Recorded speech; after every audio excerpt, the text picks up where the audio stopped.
उजळू दे ज्ञानाचा प्रकाश, माझा ज्ञान राजा. नवनवीन कीर्तन सोहळ्याचा आनंद घ्या आणि सबस्क्राईब नक्की करा. ते भारी, आपलं तेच भारी आहे. आपली संस्कृती, आपल्या संस्कृतीची रूढी परंपरा, चाली रीती रिवाज, आपली भाषा सुद्धा, आपले कपडे सुद्धा. चांगले जर कपडे घातलेला मनुष्य असेल ना, चांगले एकदम चांगला शर्ट धोतर टोपी एकदम स्वच्छ फेटा चांगला जर असेल तर माझं अडाणी मनुष्य आहे. जग कुठं चाललं ना, हा कुठे आहे, अजून धोतर घालतो, अजून नेहरू शर्ट घालतो, अजून टोपी घालतो, आणि तेच फाटकी तुटकी जीन्स घातलेली असेल ना, माझं स्टँडर्ड मनुष्य आहे.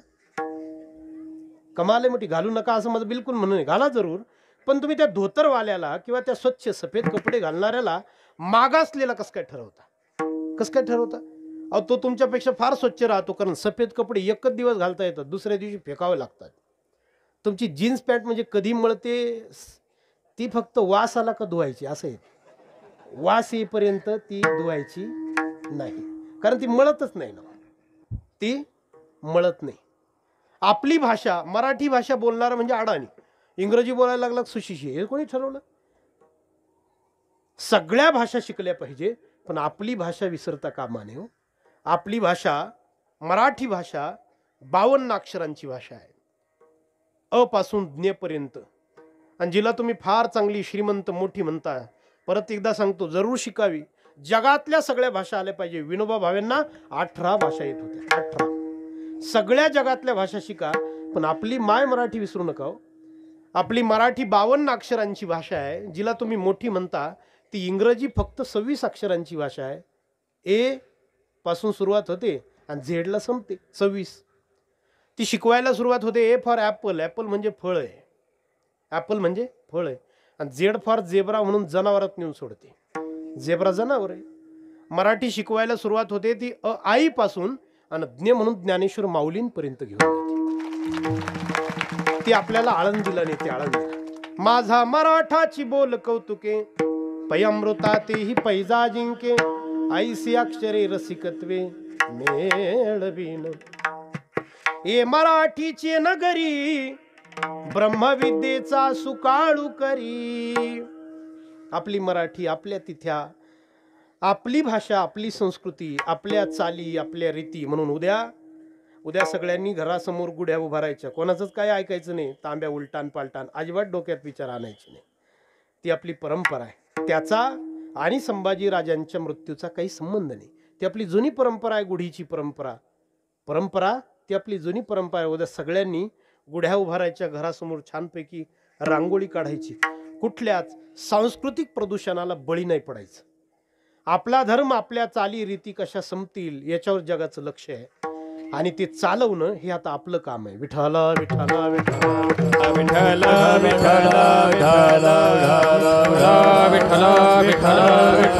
विठ्ठल. गुढीपाडव्याच्या पूर्वसंध्येची ही कीर्तन सेवा आदरणीय इलग महाराजांनी माझ्याकडे दिली. सेवेसाठी हजर आहे. अभंग निवडलाय. आमुची विश्रांती तुमचे चरण कमळापती. आपण सुद्धा विश्रांतीसाठी धावणारी माणसं आहोत. थोडा वाक्य विरोधाभासी पण खरं आहे.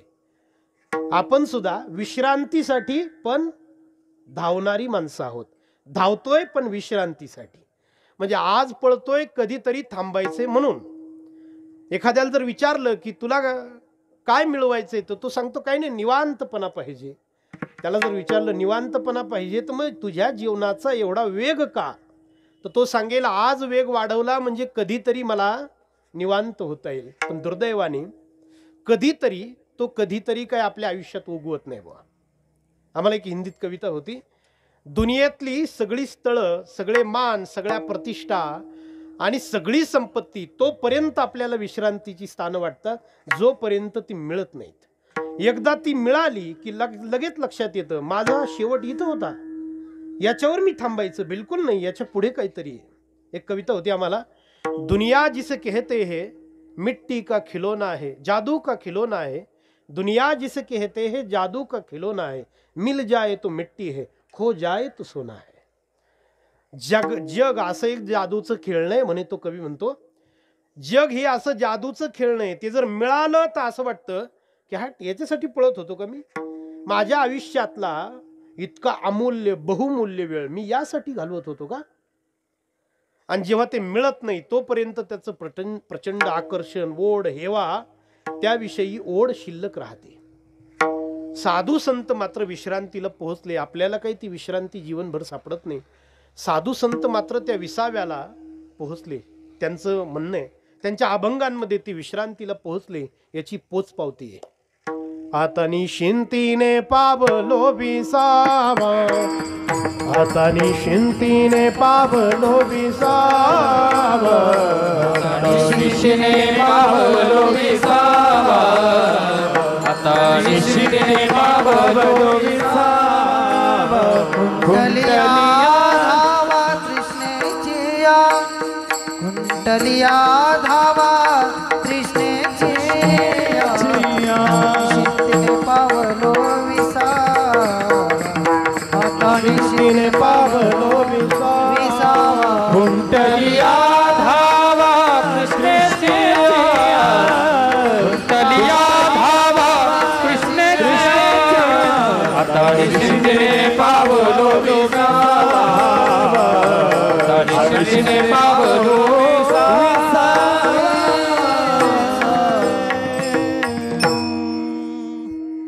विश्रांती पावलो सांभाळा उत्तरी. साधू संत विश्रांतीला पोहोचले. आपण त्यांना विचारायला पाहिजे. ज्या माणसांना आपण मोठं म्हणतो ते विश्रांतीपर्यंत पोहोचलेच नाही त्यांना कसं काय विचारायचं की विश्रांती कुठून मिळणार? एक राजा होऊन गेला, त्याचं नाव होतं अलेक्झांडर दी ग्रेट. त्याचं नाव सिकंदर. तुम्ही ऐकलं असेल कधी सिकंदर. तो जेव्हा भारत जग जिंकायला निघाला तेव्हा तो 22 वर्षांचा होता. ऐका मोठं गोड आहे. तो 22 वर्षांचा होता आणि त्याच्या अथेन्स नावाच्या नगरीतून, इजिप्त नावाच्या देशातून तो जग जिंकायला निघाला. तेव्हा त्याची पत्नी होती 20 वर्षांची. तो पत्नीजवळ गेला आणि पत्नीला, बायकोला त्यांनी विचारलं की मी जग जिंकायला निघालो, तुझ्यासाठी काय आणू? तेव्हा तिने सांगितलं चंद्रगुप्त मौर्य नावाचा एक सम्राट आहे भारतामध्ये, त्याच्या पत्नीच्या कानातली कुंडल मला तुम्ही आणा. म्हटले ठीक आहे. तो त्याच्या आईजवळ गेला. त्याच्या आईला त्याने विचारलं, आई मी जग जिंकायला निघालो, तुझ्यासाठी काय आणू? तेव्हा त्या आईने सांगितलं बेटा काहीच नको आणू, फक्त भारतात गेल्यावर तिथं गंगा नावाची नदी वाहते, तिथून मला थोडं पाणी आण. तो त्याच्या गुरुबंधूजवळ गेला. त्याच्या गुरुबंधूचं नाव होतं प्लेटो आणि ॲरिस्टॉटल. दोघं तत्वज्ञ होते, फिलॉसॉफर. त्या प्लेटोला आणि ॲरिस्टॉटलला त्यांनी विचारलं मित्रांनो तुमच्यासाठी काय आणू, मी जग जिंकायला निघालो. तर त्या प्लेटो आणि ॲरिस्टॉटलने सांगितलं आम्हाला बाकी काहीच नको, भारतातून आम्हाला गीता नावाचा ग्रंथ आणा, भगवद्गीता. आणि तो त्याच्या गुरुजवळ गेला. त्याच्या गुरुचं नाव होतं सॉक्रेटिस, सुकरात. त्या सुकरातला त्यांनी विचारलं गुरुजी तुमच्यासाठी काय आणू? तर त्या सुकरातने सांगितलं माझ्यासाठी काहीच नको, फक्त तू भारतात गेला की एखादा संन्याशी तुला दिसेल, तू संन्याशाच्या चरणावर डोकं टेकव आणि त्या संन्याशाला विचार की मनुष्य जन्माला आल्यावर आपण काय केलं पाहिजे. म्हटले ठीक आहे. तो निघाला. किती वर्षांचा? 22. निघाला. त्याने जवळजवळ जग जिंकलं सगळं. वयाची 40 वर्ष खर्ची घातली. वयाची 40 वर्ष जग जिंकण्यासाठी तो लढत होता. त्याला नाव ठेवायचं कारण नाही, 40 वर्ष आपणही कोर्टात लढतोच ना, आहे की नाही? त्याला काय हसायचं. 40 वर्ष तो लढला. 22चा होता, 62चा झाला. त्याची वाट पाहणारी पत्नी 20 वर्षांची होती. पतीची वाट पाहते, ती 60ची झाली, म्हातारी झाली. ती सुद्धा. त्याची आई वारली, त्याचे गुरु वारले, विष घ्यावं लागलं सॉक्रेटिसला. त्याच्या गुरुबंधूला फाशी घ्यावी लागली. त्याची दूध आई मावशी होती, ती सुद्धा वारली. त्याचे बरेचसे नातेवाईक संपले. तो मात्र जग जिंकण्याच्या नादाने झपाटल्यासारखा 40 वर्ष आयुष्यातले गमावून बसला. तो जेव्हा परत निघाला, जाताना त्याला एक वाळवंट लागलं, सहारा नावाचं वाळवंट. जगातलं सगळ्यात मोठं वाळवंट, सगळ्यात मोठं. फक्त निवडुंगाचे झाडं, फक्त बाभळीचे झाड.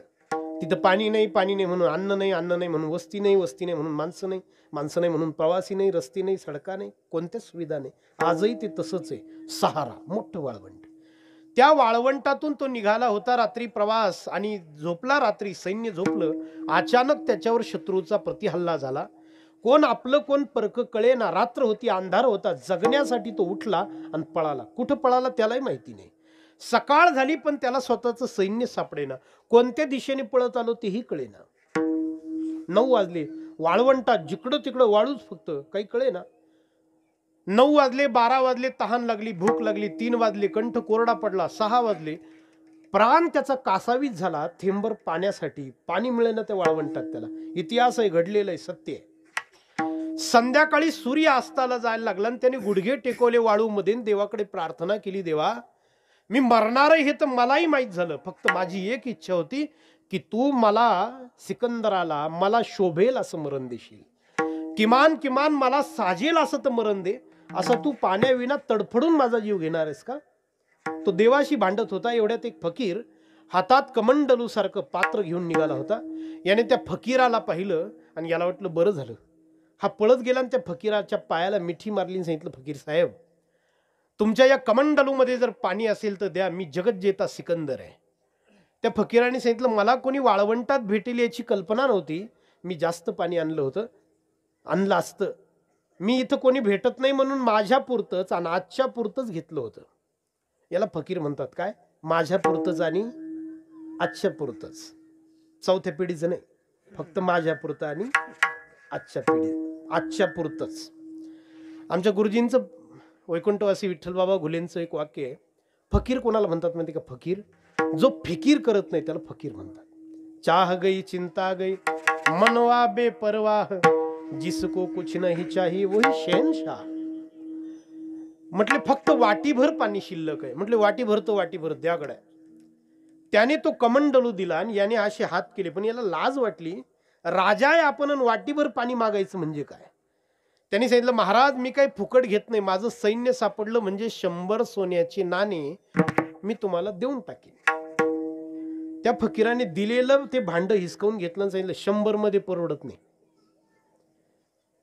माणसाला ना पैशाची मस्ती मागात पडत असते, पैशाची गुरमी माणसाला. आता दिलं होतं गुपचूप पिऊन टाकायचं का नाही? 100 सोन्याची नाणी देईन. त्या फकीराने सांगितलं, 100 मध्ये परवडत नाही. म्हटले बाई 1000 घ्या. परवडत नाही. जा महाराज 1000 मध्ये परवडत नाही. महाराज माझ्या सैन्यामध्ये किती घोडे आहेत माहितीये का तुम्हाला? उमदा 1000 अरबी घोडे मी तुम्हाला समर्पित करेन, फक्त 1 वाटी पाणी द्या. त्या फकीराने सांगितलं, माझीच जेवायची पंचायत आहे, त्या 1000 घोड्यांना काय खायला आणून, मला तुझे घोडे नकोय. महाराज हे घ्या, महाराज ते घ्या, वाटीभर पाणी द्या. म्हटले तू व्यवस्थित भावच करीना तर पाणी तर द्यायचंय तुला, उरलेलं आहे, फक्त तू भाव कर. अर्धा तास तो सिकंदर म्हणतोय हे घ्या ते घ्या ते घ्या, आणि हा म्हणतोय परवडत नाही परवडत नाही परवडत नाही. त्या सिकंदराने वैतागून विचारलं, तुम्हाला परवडत नाही?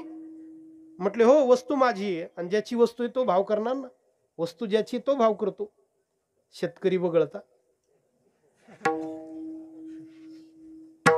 महाराज मी 40 वर्ष लढून जे राज्य कमावलंय त्याचे 4 तुकडे करतो, 1 तुकडा तुम्हाला घ्या, वाटीभर पाणी द्या. म्हटले परवडत नाही ना राजा.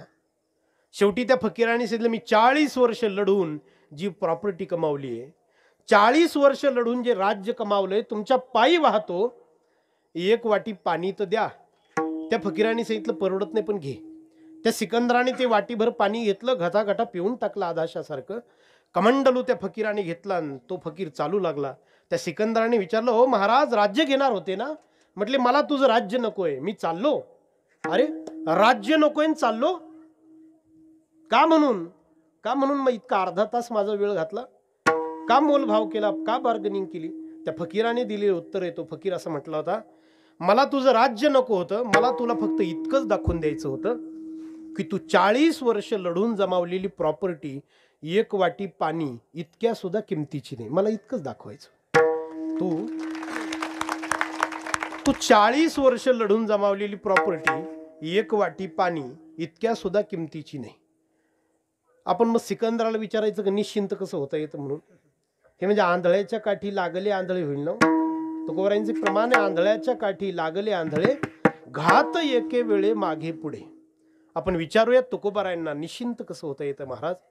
तुकाराम महाराज अभंगाच्या प्रथम चरणातून त्यांना निश्चिंतीची जी जागा मिळाली ती आपल्याशी बोलून दाखवताय. मुची विश्रांती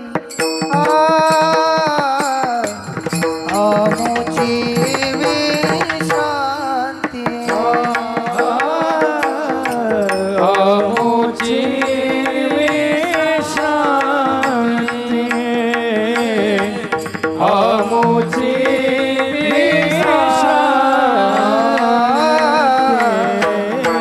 आमुची विश्रांती हो आमुची विश्रांती आमुची विश्रांती आमुची विश्रांती तुमचे चरण कमळापती तुमचे चरण कमळापती हेची एक जाणे जाणे हेची एक जाणे तुमचे चरण कमळापती तुमचे चरण कमळापती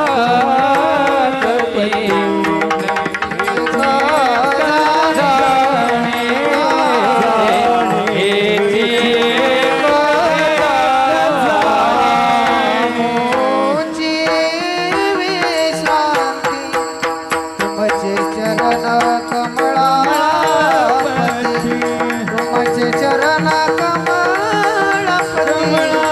तुमचे चरण कमळापती आमुची विश्रांती तुमचे चरण कमळापती तुमचे चरण कमळापती तुमचे चरण कमळापती आमुची विश्रांती गोड शब्द आहेत महाराजांचे. तुकाराम महाराज माझी विश्रांती म्हणत नाहीत, काय म्हणतात आमुची. तुकोबारायांच्या गाथेचं वैशिष्ट्य आहे, जेव्हा त्यांना स्वतःच्या जीवनातले अवगुण सांगायचे असतात तेव्हा ते मी म्हणतात, आणि जेव्हा त्यांच्या जीवनातले त्यांना अवगुण सांगायचे असतात, सद्गुण सांगायचे असतात तेव्हा ते आम्ही म्हणतात. परत एकदा सांगतो, जेव्हा त्यांच्या जीवनातला वाईटपणा सांगायचा असतो तेव्हा ते मी वाईट आहे असं म्हणतात, आणि जेव्हा त्यांना मी चांगला आहे म्हणायचं असतं तेव्हा ते मी म्हणत नाही, तेव्हा ते म्हणतात आम्ही चांगले आहेत. सगळं शिकण्यासारखं आहे, फार शिकण्यासारखं. त्यांना जेव्हा म्हणायचंय की मी चुकलोय तेव्हा ते मी म्हणतात. मी तवानाथ अपराधी कर्महीना मती मंद बुद्धी तुझना आठविले नाही करी वाची कृपा निधी माया बापा. मी तवा अनाथ अपराधी कर्महीना मती मंद बुद्धी तुझम्या आठविला नाही करी वाचे कृपा निधी माय बापा. मी तवा मी तवाल्पमतीहीन काय वर्णू तुमचे गुण देवा उदकी तारिले पाशान हे महिमान नामाचे. किंवा देवा मी चांडाळ चांडाळ क्रियामतीहीन एक मी गा तुझे दीन. जेव्हा अवगुण सांगायचे असतात तेव्हा ते काय म्हणतात मी अवगुणी आहे, आणि जेव्हा सद्गुण सांगायचे असतात तेव्हा ते म्हणतात आम्ही सद्गुणी आहे. आम्ही दैवाचे दैवाचे नामदेवराय. किंवा आमुची मिरासी ते हे असे पंढरीसी. जेव्हा त्यांना देव न्यायला आले तुकोबारायांना देव, तेव्हा ते देवासोबत जेव्हा वैकुंठाला निघाले होते एकटेच, पण सवय लागली आयुष्यभराची चांगलं झालं का आम्ही म्हणायचं, चांगलं झालं का आम्ही म्हणायचं, सवय लागली. जेव्हा निघाले तेव्हा सवयीने आम्हीच म्हटले हो, आम्ही जातो तुम्ही होते एकटेच, पण सवय लागली ना, चांगलं झालं का एकट्यावर घ्यायचंच नाही. आम्ही जातो तुम्ही कृपा सुद्यावी, आम्ही जातो तुम्ही कृपा सुद्यावी. सकळा सांगावी विनंती माझी, वाढ वेळ झाला उभा पांडुरंग, वाढ वेळ झाला उभा पांडुरंग. फार शिकण्यासारखं आहे. चांगलं झालं की म्हणावं आम्ही सगळे होतो, वाईट झालं म्हणावं जेव्हा असेल तेव्हा म्हणावं मी होतो, माझी चूक असेल. पण आपलं संबंध आयुष्य मी कसा बरोबर होतो हे सांगण्यातच जातं. आपलं संबंध आयुष्य. मी कुठंतरी विनोद वाचला, नवरा बायको लग्नाहून काही कार्यक्रमाहून घरी आले, अंधार होता, रात्र होती, बायकोच्या हातात चावी होती, तिने ती कुलपाट टाकली ती चावी, आणि खोलण्याचा प्रयत्न करू लागली. ते कुलूप काही राजी होईना. तिने चावी पाहिली, कुलूप पाहिलं, सगळं बरोबर होतं, घर पाहिलं बरोबर होतं, पण ते काही खोलेना. तिने 10 मिनिटं प्रयत्न केला. त्या नवऱ्यालाही थोडी दया आली. त्याने बॅटरी चालू केली मोबाईल टॉर्चची, दिली. तिने परत 2-5 वेळा अशी फिरवली ती चावी, ते काही कुलूप खोलायला तयार नाही. शेवटी त्याने तिला विचारलं की मी करू का प्रयत्न कुलूप खोलण्याचा. थोडं घाबरतच विचारलं जरासं. तिने चावी त्याच्या हातात दिली आणि त्याने मोबाईल टॉर्च तिच्या हातात दिला. एक्सचेंज. तिने चावी त्याच्या हातात दिली नवऱ्याच्या, आणि त्याने मोबाईल तिच्या हातात दिला. त्या नवऱ्याने ती चावी कुलपात घातली. पहिल्याच खटक्याला ते कुलूप उघडलं. राजी झालं ते. त्याने तिच्याकडे पाहिलं. तिने हार नाही मानली. तिने सांगितलं अशी लाईट द्यायची असते मग कुलूप खोलत राहते. आपलं संबंध आयुष्य ना मी कसा बरोबर होतो हे सांगण्यात जातं का. मी कधी मी आणि चुकीचा कधीच नाही, तर कधीच नाही, शक्यच. मी 1001 माणसांना भेटलो असेल बरं का, 1001 माणसांना. म्हणजे ॲक्सिडेंट झाले, कोणाचं टंगडं मोडले, कोणाचा हात मोडलाय, कोणाचं कंबर मोडलं. पण त्या 1000 माणसांकडे गेल्या सगळ्यांचं एकच म्हणणं होतं, समोरचा चुकीचा होता. अजून एकही मनुष्य असा मला भेटला नाही की मी चुकलो आणि मी पडलो बा. आपल्याला जर असा मनुष्य भेटला ना मला की मी चुकलो आणि मी पडलो, मी तर त्याचा दह्या दुधाने अभिषेक करायला तयार. पण अजून भेटेनच मला. प्रत्येक वेळी कुत्रंच आडवं गेलं, समोरच्याने हॉर्नच नाही ऐकला, त्याने इंडिकेटर चुकीचं दिलं, समोरचा पिलेला होता, समोरचाच नेहमी, हा कधीच हा एकदम समोरचा नेहमी पिलेला, समोरचा नेहमी चुकीचा. तुकोबारायांचं म्हणणं आहे, मी चुकीचा असला तर मी आणि बरोबर असलो तर आम्ही. एक सांगू तुम्हाला, साधू संतांकडून आपण तत्वज्ञान शिकायचं तेव्हा शिकू, विचार आचार शिकायचे तेव्हा शिकायचंच आहे. अभंगामध्ये आचार आहे, विचार आहे, तत्वज्ञान आहे, पण कमीत कमी त्यांच्याकडून बोलणं तर शिकावं. परत एकदा सांगतो, गैरसमज होईल नाही. तर आचार विचार तत्वज्ञान शिकायचंच आहे, पण तत्पूर्वी त्याच्या अलीकडे ते कसं बोलतात हे तर शिकलं पाहिजे की नाही. चांगलं झालं तर आम्ही म्हणतात आणि वाईट झालं तर मी म्हणतात. शिकण्यासारखं नाही का हे. अहो, एकमेकाविषयी कसं बोलावं हे सुद्धा तुम्ही त्यांना विचारा. आपल्याला जर विचारलं एकमेकाविषयी, तो कसं काय मनुष्य, त्याला काय येतं, त्याला काय जमतं, त्याला काय कळतं. साधू संतांना तुम्ही विचारून पहा. श्री ज्ञानेश्वर महाराजांविषयी पंढरपूरच्या एक संत आहे जनाबाई, त्यांना विचारा की आमच्या माऊलींना किती येते हो, ज्ञानेश्वर महाराजांना किती येतं. त्या जनाबाई असं म्हणतात, माऊलींना किती येतं. अरे बाबा, जगातलं जेवढं येणं आहे त्याचे समुद्र म्हणजे माझे ज्ञानोबा आहेत. ज्ञानाचा ज्ञानाचा ज्ञानाचा सागर, ज्ञानाचा ज्ञानाचा ज्ञानाचा सागर,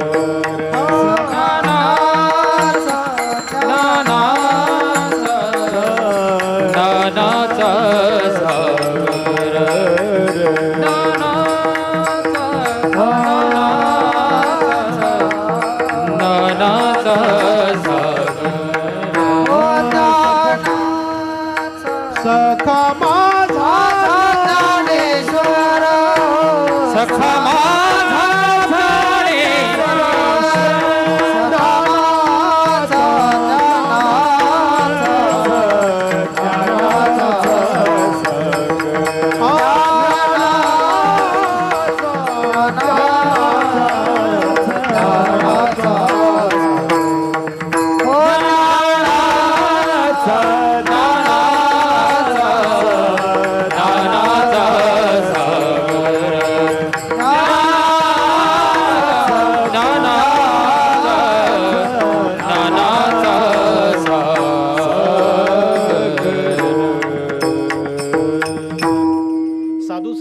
आपण इतकंच विचारलं ना किंवा इतकंच त्यांच्याकडून जर शिकलो की कसं बोलायचं, तर आपल्या जीवनातील जवळजवळ 99% समस्या संपतील.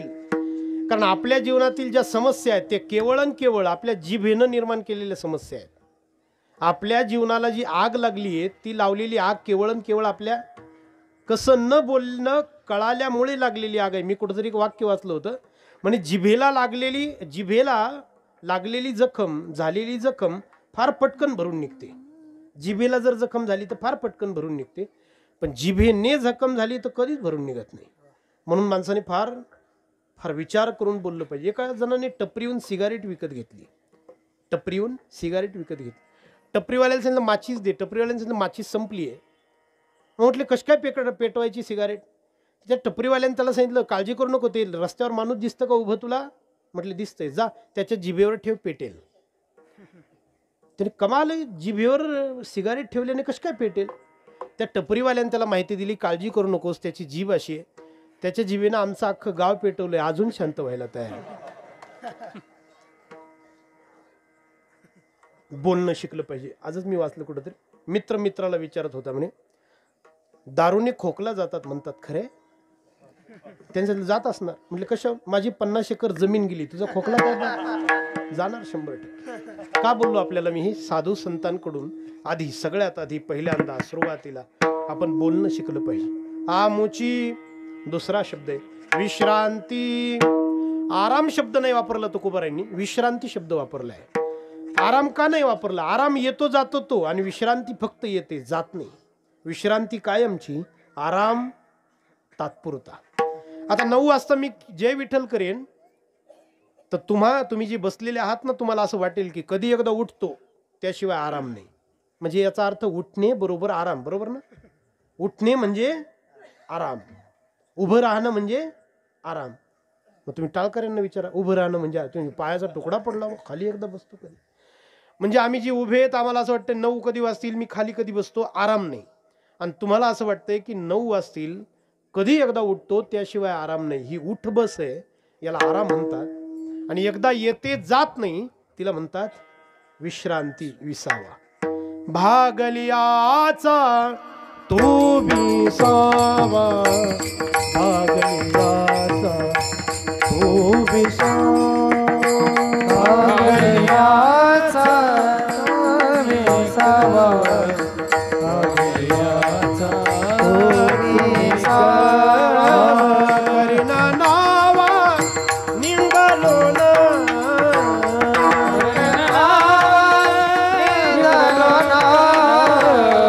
परमानंदा पुरुषोत्तमा, परमानंदा पुरुषोत्तमा, परमानंदा पुरुषोत्तमा, परमानंदा पुरुषोत्तमा, परमानंदा पुरुषोत्तमा, परमानंदा पुरुषोत्तमा, परमानंदा पुरुषोत्तमा, परमानंदा पुरुषोत्तमा.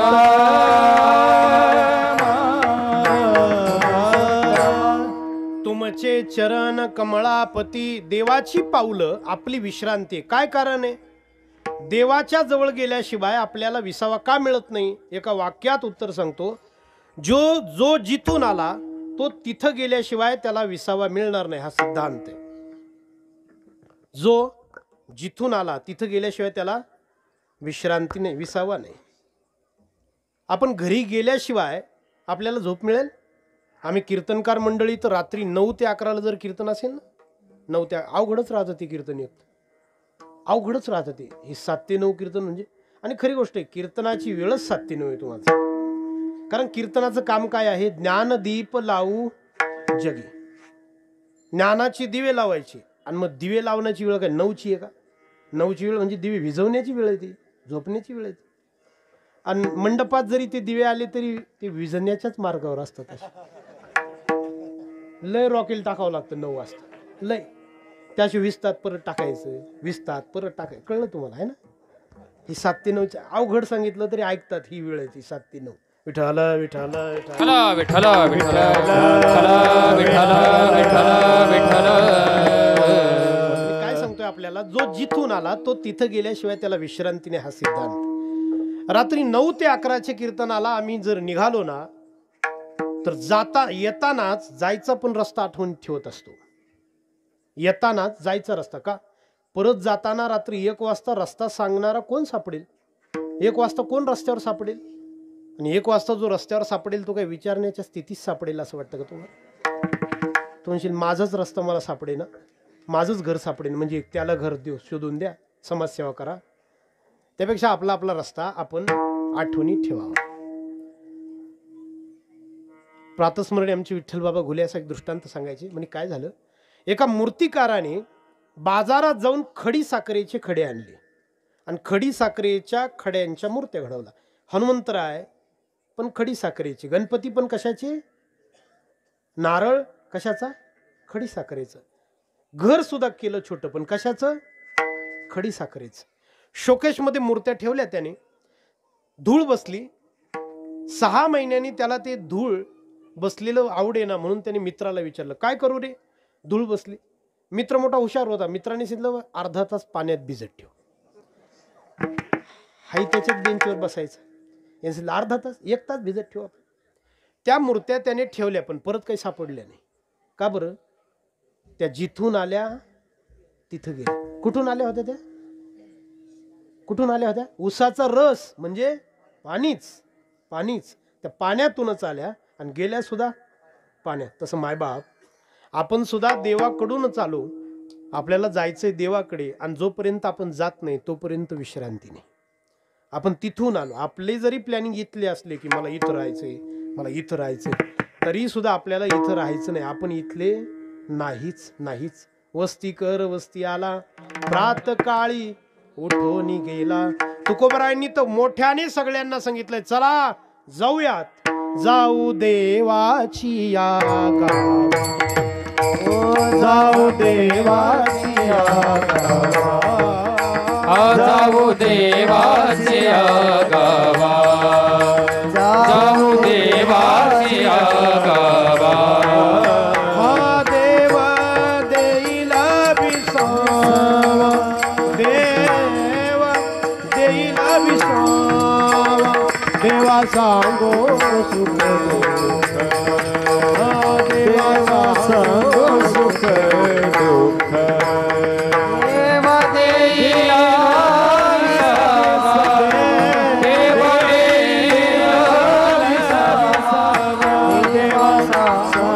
सुख दुःख, सुख दुःख, सुख दुःख. मागच्या महिन्यामध्ये ज्यांचं निर्याण झालं त्या लता दिदी, त्यांचं एक गाणं आहे. मृदंगावर नाही म्हणता येणार, मी संस्थेचं, आम्हाला थोडे नियम आहेत. तोंडी म्हणून दाखवतो फक्त, बिना टाळाचं बिना मृदंगाचं. फार सुंदर गाणं आहे पण लता दीदींचं. सजन रे झूठ मत बोलो, खुदा के पास जाना है, वहाँ ना हाथी घोड़ा है, वहाँ पैदल ही जाना है. सजन रे झूठ मत बोलो, खुदा के पास जाना है. कधीतरी आपल्याला परतायचे, आपण इथले नाही, आपण इथले नाही. एक संन्याशी मद्रासच्या किनाऱ्याहून अमेरिकेमध्ये शिकागो धर्म परिषदेसाठी निघाला. त्याचं नाव नरेंद्र विवेकानंद. तिथं उतरला आणि त्या शिकागो धर्म देव, आपण देव आहे यासाठी आहे का बरं, आपण तिथले इथले नाही यासाठी सांगतो. तो किंवा तो नरेंद्र स्वामी विवेकानंद नावाचा संन्याशी त्या शिकागोला उतरला. तिथल्या धर्म परिषदेच्या कार्यालयात गेला आणि सांगितलं, मी हिंदूंचा धर्माचारी म्हणून आलोय. त्या मुलीने सांगितलं, पण तुमचे जे धर्मप्रमुख आहेत त्यांचं काही रेफरन्स शिफारस पत्र आणलं की नाही. म्हटले नाही बा. मग तुम्हाला आम्ही परतीचं तिकीट सुद्धा देऊ शकत नाही, राहण्याची खोलीन, जेवायला काहीच देणार नाही. स्वामीजी एका ओट्यावर 2 दिवस झोपले. सार्वजनिक नळावर आंघोळ करायची, थोडे ड्रायफ्रूट होते, सुकामेवा होता, तो संपला. आता पुढे काय करायचं, परतायचं कसं काय भारतात. 1 रुपया सुद्धा सोबत नाही. भारतातल्या लोकांनी फक्त तिकीट काढून दिलेलं. सकाळी स्वामीजी बसलेले होते आणि ऑक्सफर्ड नावाच्या जगप्रसिद्ध युनिव्हर्सिटीच्या प्राध्यापकाची पत्नी सकाळी फिरायला वॉकिंगला, मॉर्निंग वॉकला निघाली होती. तिने पाहिलं, ती जवळ आली आणि विवेकानंदांची तिने चौकशी केली. स्वामीजी बोलू लागले. सांगितलं, मी अडचणीत आहे. तिने स्वामीजींना घरी नेलं. तिचा पती जगप्रसिद्ध अशा ऑक्सफर्ड नावाच्या युनिव्हर्सिटीचा प्राध्यापक होता, तत्वज्ञान विभागाचा एचओडी होता. ते दोघं जेवायला बसले आणि ती बाई वाढते.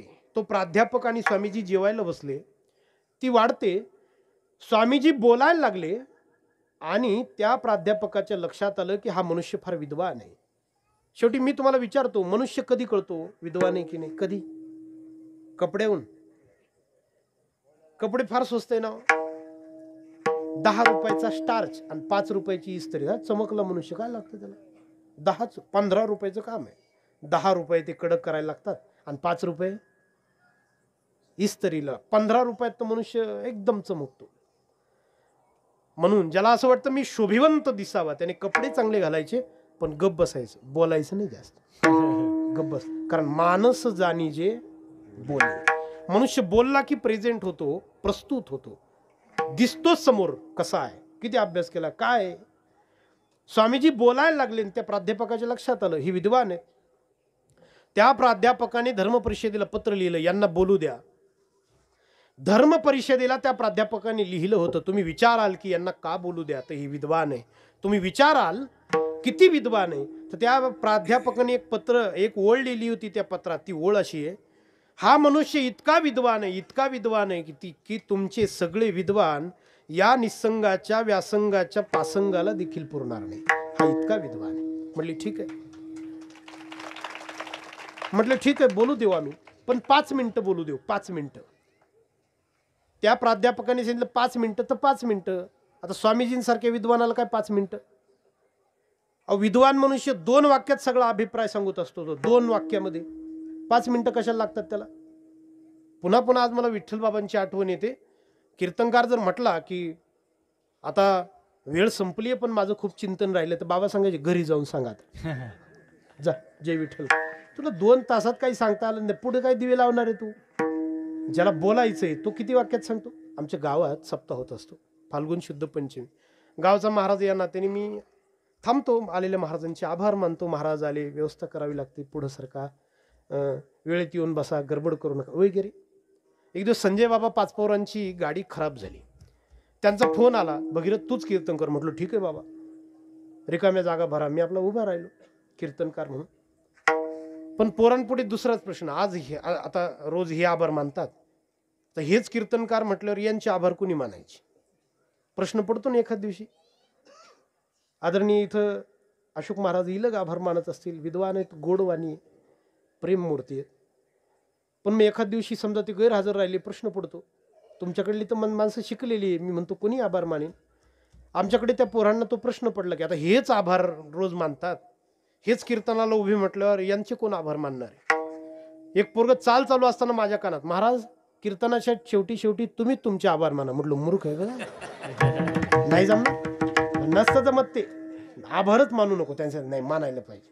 मी त्याला विण्यावर कागद ठेवून 2 ओळी लिहून दिल्या. भगीरथ महाराज आपल्या गावातले, महाराजांनी कीर्तन केलं, महाराजांचे आभार, धन्यवाद, खाली बस, एवढंच बोल, पाठ करून घे. त्यांनी ती चिठ्ठी लिहून दिलं. मी त्याला चिठ्ठी खाली घेतली, खाली बसला, कीर्तनात समोर बसला आणि पाठ करत होता. पूर्ण कीर्तनभर पाठच करत होता. म्हटलं ठीक आहे, नवीन आहे, हरकत नाही. त्याला वाटलं पाठ झालं म्हणून चिठ्ठी फाडून फेकून दिली. 9 ते 11चं कीर्तन. 11 वाजता मी इशारा केला, मित्रा उठ. आला माईकवर, अख्खा गाव जमलेला पहिला. मग काय बोलावं कळेना ना. हे थोडं प्रॅक्टिसचं काम आहे, फार अवघड नाही, सरावाचा भाग आहे जरा माईकवर बोलणं. 11 वाजता कीर्तन संपलं, मी इशारा केला, मित्रा उठ. मग माईकवर आला, हे बघा, हे बघा. एक जण ओरडला, तुझ्याकडेच बघतोय, पुढचं बोल पटकन. हे बघा, आपल्या गावातले हे कोण, त्याचा पत्ताच नाही आज. त्यांनी हे केलं, काय केलं त्याचाही तपास नाही. माझ्याकडे पाहायला लागला. मी कसं काय म्हणणार माझे आभार मान. गावात देखत चौ घालायचीच का मग, माझे आभार मान गावात देखत. मी आपलं मागं पाहिलं, मागं म्हटलं जे होईल ते होईल. हे बघा आपल्या गावातले हे, त्याचं ते हे बघाच्या पुढे घोडत जाईल ना त्याचं. हे बघा आपल्या गावातले हे, महाराजांनी हे केलं. महाराजांना मी भावपूर्ण श्रद्धांजली वाहतो. घडलेली घटना आहे बरं, खरंच. मी म्हटलो आपल्या वेळेस कशी काय वाहिली जाईल काय माहिती बा, भावपूर्ण वाहिली जाईल का कशी. विद्वानाला काय हो, मानस जाणी जे बोले. ते वाक्य लिहिलं होतं, तुमचे सगळे विद्वान या महात्म्याच्या, या निसंगाच्या व्यासंगाच्या पासंगाला देखील पुरणार नाही. बाकीचे विद्वान धर्म परिषदेच्या दिवशी 5-10 जण पुढं, 5-10 जण मागं, त्या माईकवर यायचे, त्या डायसवर यायचे, लिहिलेला कागद असायचा, भाषण लिहून होतं ना बाकीच्यांचं. मोठा थाट होता, त्यांची उंची, कपडे, 5-10 जण सेवक. तिथं कंदील ठेवलेला होता, दिवा. त्या दिव्याचा प्रकाश त्या कागदावर पडायचा, कागदाचा प्रकाश वक्त्याच्या तोंडावर पडायचा. फक्त वक्त्याचाच प्रकाश पडत नव्हता, तेवढीच अडचण होती, बाकी सगळं ठीक होतं. शेवटी स्वामीजी उठले. सगळ्यात कागद नाही, तो दिवा खाली ठेवून दिला. उसण्या प्रकाशाची गरज नव्हती, तेजवान होते, तेजस्वी होते. तो दिवा खाली ठेवून दिला. त्या डायसवर उभे राहिले आणि त्यांचं ते पहिलं प्रसिद्ध वाक्य, my sisters and brothers of America, माझ्या अमेरिकन बंधू आणि भगिनींना. पण दुर्दैवाने आपण पहिलं वाक्य सुंदर आहे म्हणून भाषण पुढचं वाचत नाही, पाहत नाही, ऐकत नाही. पुढचं पण फार सुंदर बोलले ते. स्वामीजींनी सांगितलं होतं, सगळे धर्म असं म्हणतात तुम्ही पापी आहात, तुम्ही चुकलेले आहात म्हणून देवाकडे या. माझा धर्म असं म्हणतो तुम्ही देवाकडे या, पण तुम्ही पापी म्हणून नाही, तुम्ही देव आहात म्हणून देवाकडे या.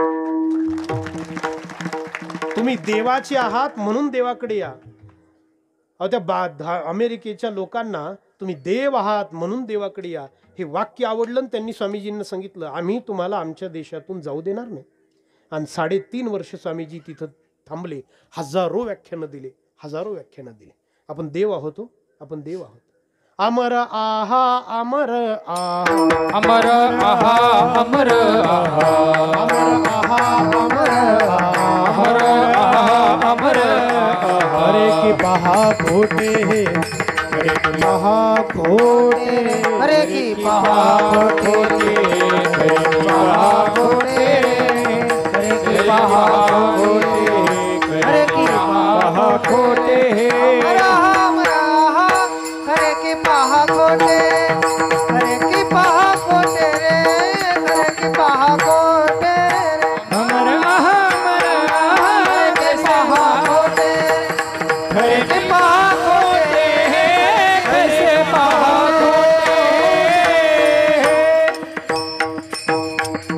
देवची बरे, देवची बरे. तुम्ही देव आहात, देव आहात म्हणून देवाकडे गेल्याशिवाय विश्रांती नाही. देवाच्या चरणी गेल्यावर आपल्याला विश्रांती मिळेल, कारण आपलं ते खरं स्वरूप आहे.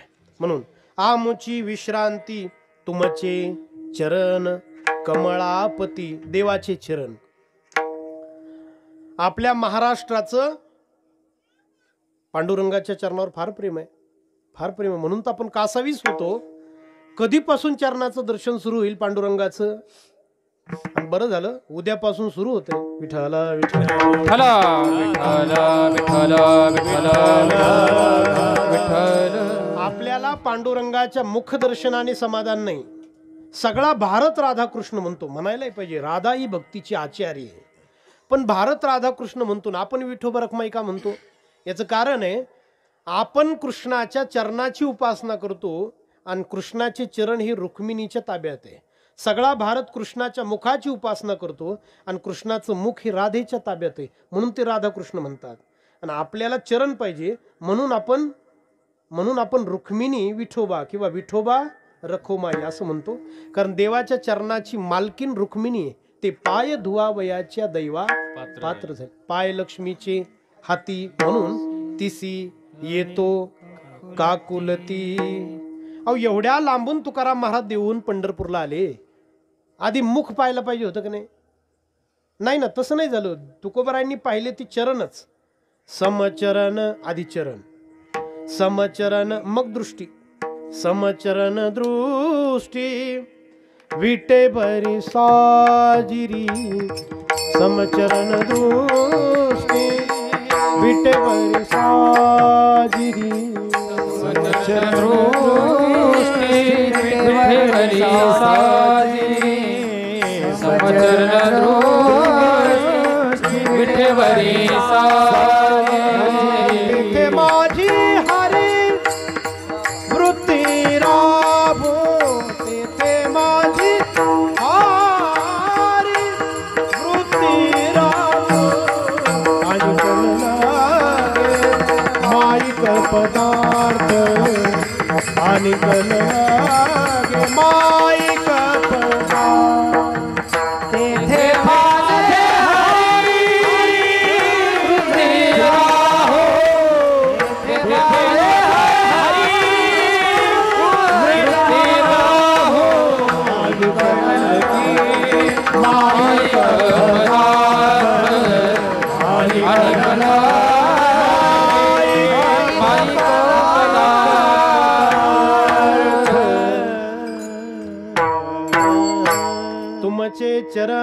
कमळापती विठोबा रखुमाई. विठोबा रखुमाई. वरती हात कर बरं. एकदम एकदम सरळ ताट निर्गिली झाडासारखी. येड्या बावळी नाही करायच्या वाकड्या तिकडं. एकदम सरळ एकदम. विठोबा रखुमाई. जय विठोबा रखुमाई. विठोबा रखुमाई. विठोबा रखुमाई. विठोबा रखुमाई. विठोबा रखुमाई. विठोबा रखुमाई. विठोबा रखुमाई. विठोबा रखुमाई. विठोबा रखुमाई. विठोबा रखुमाई. विठोबा रखुमाई. विठोबा रखुमाई. विठोबा रखुमाई. विठोबा रखुमाई. विठोबा रखुमाई. विठोबा रखुमाई. विठोबा रखुमाई.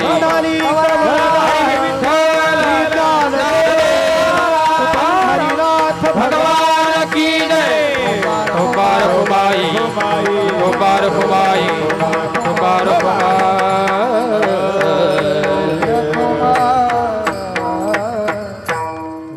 महाराज म्हणतात, देवा मला तुझे चरण सोडून दुसरं ठाऊक नाही. मला म्हणजे माझ्या वाचेला, कायेला आणि मनाला तुझ्या चरणावरून विश्रांती मिळाली. अभंगाचं दुसरं चरण. हेच एक जाण. हेच एक जाणे.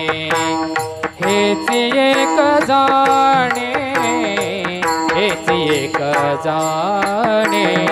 हेच एक जाणे. हेच जाणे.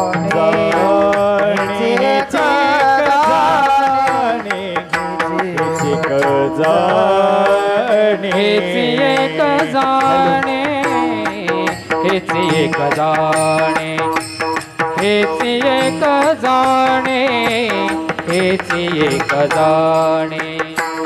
हेच एक जाणे.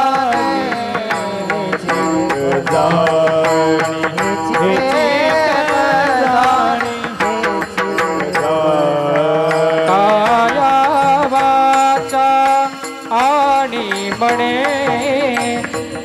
काया वाचा आणि म्हणे. हेच एक जाणे. हेच एक जाणे. हेच एक जाणे. हेच एक जाणे. काया वाचा आणि म्हणे. काया वाचा आणि म्हणे. हेच एक जाणे. हेच एक जाणे. हेच एक जाणे. हेच एक जाणे. हेची एक जाणे. साधू संतांना देवाच्या चरणावर प्रचंड विश्वास आहे. साधू संतांना सगळं कळतं असं नाही, पण त्यांना देवावर फार विश्वास आहे. एका क्षेत्रातलं त्यांना सगळं कळतं आणि त्या क्षेत्राचं नाव आहे भावना. त्यांनी आपला संबंध भावप्रभूच्या चरणावर वाहून दिलाय. त्यांना बाकी काही ठाऊक नाही. आणि तज्ज्ञ त्यालाच म्हणतात. तज्ज्ञाला सगळं कळत नाही, त्याच्या विषयातलं सगळं कळतं. डोळ्याचा डॉक्टर आहे, त्याला आपण गुडघा दाखवून उपयोग नाही.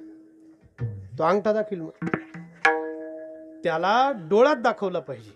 त्याचा गुडघा खराब झाला तर तो दुसऱ्या डॉक्टरकडे जातो. त्याला तज्ज्ञ म्हणतात. साधू संत सुद्धा अध्यात्माचे तज्ज्ञ आहेत. त्यांना अध्यात्मातलं सगळं ठाऊक आहे, पण अध्यात्मातलंच ठाऊक आहे. ते म्हणतात हे सोडून आम्हाला दुसरं ठाऊक नाही. हेची एक जाणे. माऊली सुद्धा जेव्हा कृष्णाला बोलावता बोलावता गवळण झाली, तेव्हा कृष्ण सोडून त्यांना दुसरं काही ठाऊक राहिलं नाही. त्या गवळणी त्या मैत्रिणी माऊलींना सगळं देव करतात. आणि माऊली म्हणतात मला कृष्ण सोडून काहीच नकोय. गणू वाजे गुण गुणा वारा बाहेरून जुना. हा भवतार कोहा काना वेगी बेट बाका. चांद ओ चांदणी सापे ओ चंदनी. चांद ओ चांदनी सापे ओ चंदनू. हा जीवीची या जीवा प्रेम भावाची या भाव. जीवीची या जीवा प्रेम भावाची या भाव. जीवीची या जीवा भावाची या भावा. जीवीची या जीवा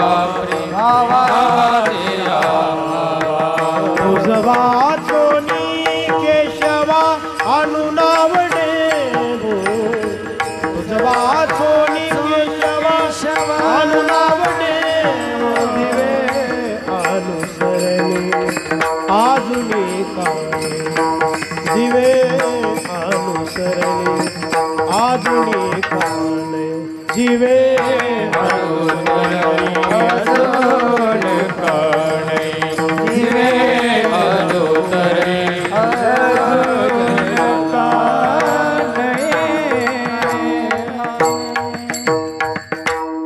हेची पंचतंत्र नावाचा एक ग्रंथ आहे, ऋषी मुनींचा आहे. त्यात एक गोष्ट आहे म्हणे, कोल्हा आणि माकड भेटले तर माकडाला कोल्ह्याने विचारलं, वाघ आला तर तू काय करतोस जगण्यासाठी? तर माकडाने सांगितलं, मी गरीब माणूस आहे, उंच झाड पाहतो आणि चढून बसतो. कोल्ह्या तुझं कसं काय? कोल्ह्याने सांगितलं, आता मी लहानपणापासूनच हुशार माणूस आहे, मी जिनियसच आहे पहिल्यापासून, मला 101 युक्त्या येतात बा. त्याने 100च्या 100 सांगितले त्या माकडाला. काय योगायोग, पलीकडच्या झाडाच्या जाळीत वाघ होताच आणि तो आलाच. माकडाला एकच युक्ती ठाऊक होती, ते उंच झाड पाहिलं आणि ते चढून बसलं. कोल्ह्याचं कन्फर्मच होईना तर कोणती वापरायची, पहिली वापरायची का दुसरी, का उलटून सुरुवात करायची. पण एवढा वेळ वाघाला नव्हता ना, वाघाला उपवास सोडायची घाई होती हो. त्या गोष्टीचं तात्पर्य त्या पंचतंत्र नावाच्या गोष्टीने असं, त्या ग्रंथाने असं दिले, खूप ठाऊक असणारा कोल्हा मेला आणि एकच ठाऊक असणारा माकड मात्र जगला, कारण त्याचा त्या एकावर पूर्ण विश्वास आहे. हेची एक जाणे, एकच माहिती आहे मला, काया वाचा आणि मने. कायेला सुद्धा विश्रांती अध्यात्माची सेवा केल्यानंतर आहे ना. आता इथं बैठका टाकणं, इथली व्यवस्था करणं, बाहेर आता 9 वाजता पंगत बसेल ती वाढणं, खूप आपण इथंही दमणार आणि आपण प्रपंचातही दमतो, तिथेही कामं करतो आपण. दोन्ही ठिकाणच्या झोपेत विश्रांतीत मात्र फरक आहे. इथं दमल्यानंतर जी विश्रांती मिळते ती गाढ असते. सोपं विचारतो मी तुम्हाला, आपण घरी काम केल्यानंतर सुद्धा झोपतो आणि वारीत चालल्यानंतर सुद्धा झोपतो, कोणती गाढ झोप आहे हो? कोणती? वारीमध्ये. आम्ही एकदा पुणे ते सासवड चालत गेलो माऊलींसोबत, आळंदीतून चालायचो पुणे ते सासवड, 40 किलोमीटर अंतर होईल. आमचं मुक्काम वाकडेवाडीला असायचं. 40 किलोमीटर चालत गेलो, त्याच्यात पुन्हा घाट पण त्याच दिवशी आहे.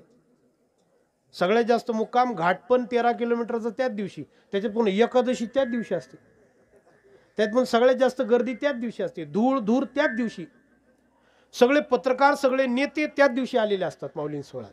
पुणे ते सासवड गेलो आम्ही. सासवडला पोहोचलो आणि इतका प्रचंड पाऊस आला. आम्ही जिथं आम्हाला जिथं तंबू होते, मुक्कामाची व्यवस्था होती, त्या आमच्या तंबूमध्ये गुडघाभर पाणी होतं, गुडघाभर. म्हटलं बघूयात आपण. पालखी तळावर कीर्तनाला गेलो आम्ही. तळावर कीर्तन केलं, 40 किलोमीटर चालून, एकादशी 13 किलोमीटरचा घाट, ते सगळं झाल्यावर पुन्हा कीर्तन केलं तळावरचं. मग आलो, मग भगर खाल्ली आणि मग वळकट्या पाठीवर घेतल्या, मग जागा शोधायला बाहेर पडलो आम्ही. कोण जागा देतं आम्हाला? अहो, हे वारीमध्ये काही फार हुशार मंडळी असतात, त्याशी हुशार माणसं काही काय असतात ना, ते असे कीर्तन भजन या किरकोळ विषयाला फार महत्व देत नाही. त्यांच्या दृष्टीने महत्वाचा विषय म्हणजे वारी, पंगत, टँकर, आंघोळ. आमचाच एक मित्र आहे रोशन, नाशिकचा. मी त्याला म्हटलं, अरे रोशन, रोज रोज साबणाने आंघोळ वारीत घडत नसते. त्याने असं कसं काय घडत नसते? मी करणार. रोज साबण घ्यायचा. एक दिवस साबण घेतला त्याने, तरडगावला साबण घेतला, गेला टँकर खाली गेला, कॉक चालू केला, सगळं अंग भिजवून घेतलं, कॉक बंद केला, साबण लावायला लागला, चांगला फेस झाला, फेस डोळ्यात गेला म्हणून डोळे झाकले. तेवढ्यात टँकरचा ड्रायव्हर आला आणि टँकरच घेऊन गेला.